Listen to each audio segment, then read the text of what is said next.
Assalamualaikum warahmatullahi wabarakatuh.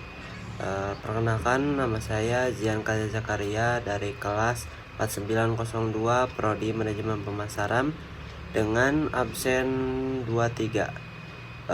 Hari ini saya akan menjawab tugas kuis dari 1 sampai 8. Oke, jadi yang pertama soalnya yaitu manusia ditinjau dari aspek historis, biologis, kecerdasan sosial, dan spiritual. Lalu apa sih yang akan terjadi pada manusia apabila salah satu aspek lebih menonjol ataupun dominan dibandingkan aspek-aspek lainnya?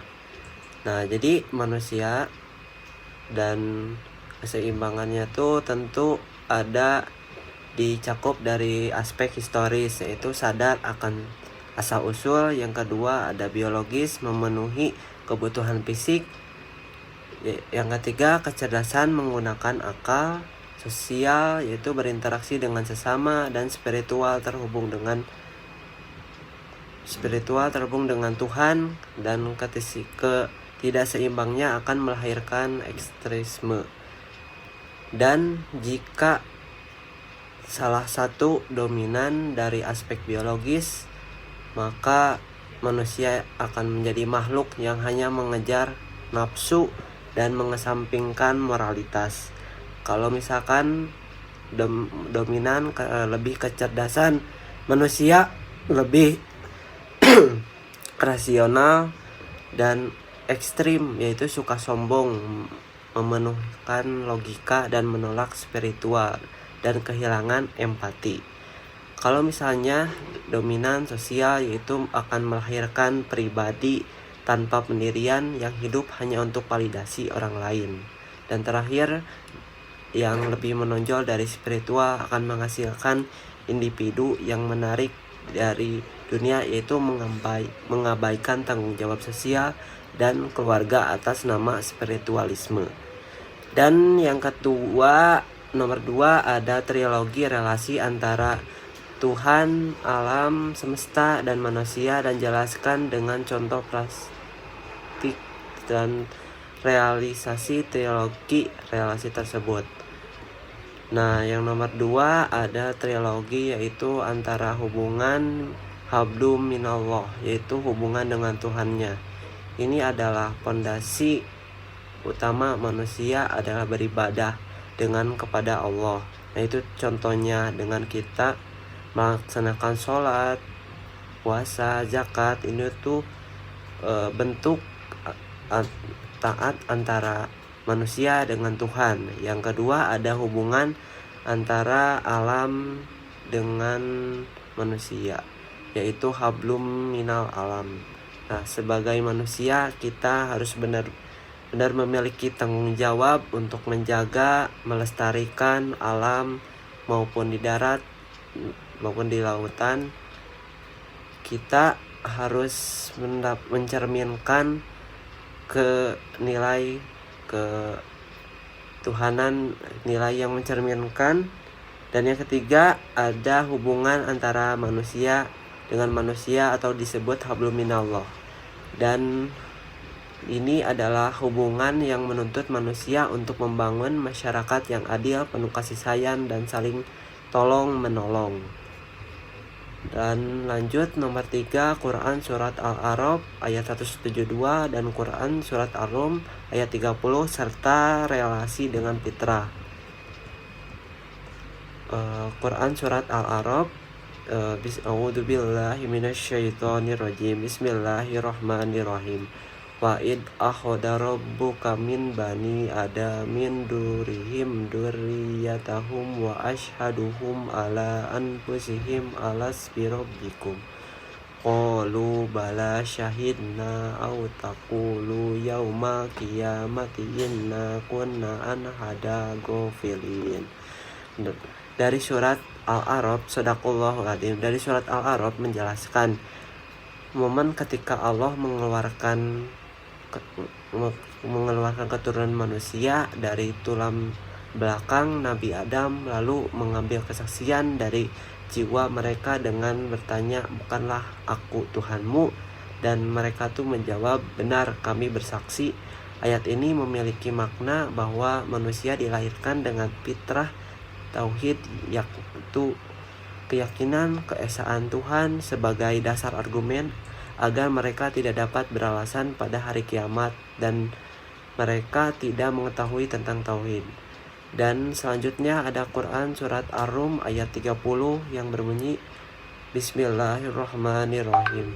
Fa'akim wajhab dalilladzina hanifa fitratal lillahi lati faronasa alaiha la tabdila hibkillah dzalika dinul haqqiyuna walakinna aktsara nasi la ya'lamun. Shadaqallahu adzim. Nah, dari surat Ar-Rum memiliki makna bahwa manusia diperintah untuk menghadapkan diri dengan lurus kepada agama Islam dan merupakan fitrah manusia yang diciptakan. Ayat ini dan menjelaskan bahwa tidak ada perubahan pada ciptaan Allah dan agama yang lurus adalah agama Islam.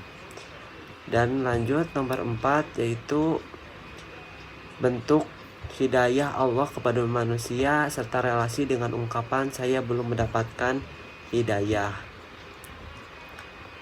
Dan hidayah petunjuk itu Allah memiliki beberapa tingkatan, yaitu ungkapan saya belum dapat hidayah sering kita dengar sejatinya, yaitu Allah tuh sudah memberikan kita hidayah tuh level 1, level 2 dan hampir semua orang yang dimaksud tersebut itu adalah hidayah taufik. Namun hidayah yang tidak datang dengan sendirinya melainkan harus dijemput dengan memaksimalkan penggunaan akalnya dan mempelajari petunjuk Allah. Dan Allah juga berjanji akan memberi petunjuk kepada mereka dengan sungguh-sungguh mereka mencarinya. Yang nomor 5 ada sikap seorang muslim terhadap takdir. Nah, sikap seorang muslim terhadap takdir itu takdir terbagi dua, yaitu takdir mubrom, takdir mu'alab. Yaitu takdir mubrom yang tidak bisa dirubah seperti kelahiran, kematian, jodoh itu tidak bisa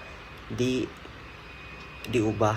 Dan sikap yang benar adalah dengan sabar, ridho dan menerima keyakinan penuh akan hikmah di baliknya. Dan kedua ada takdir mu'alaq, yaitu ketetapan Allah yang bisa dirubah, yaitu dengan usaha manusia seperti kekayaan, ilmu, kesehatan itu bisa didapatkan bisa diubah dengan cara berikhtiar, dengan cara semaksimal mungkin.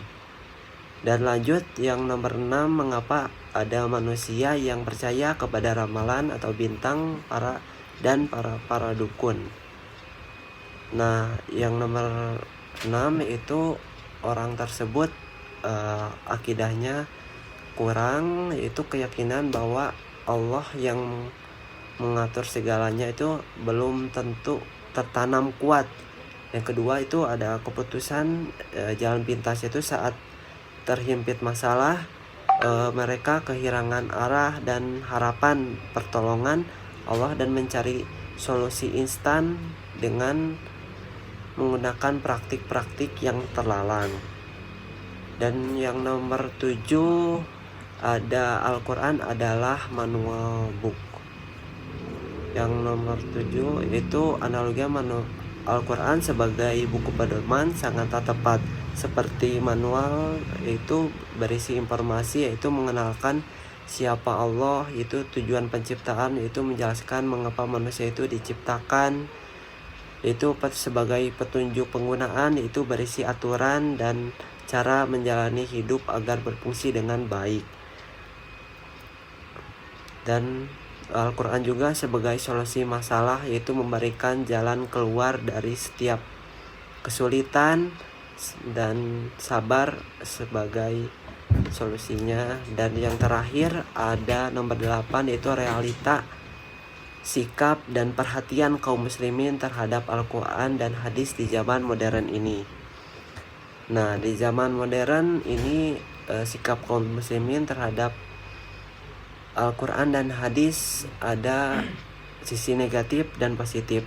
Di sisi negatifnya, banyak orang yang mensakralkan Al-Quran itu dijadikan sebagai pajangan ataupun jimat, namun mengabaikan isinya dan fokus seringkali hanya pada keindahan bacaannya ataupun tilawah dan tanpa pemahaman yang kurang.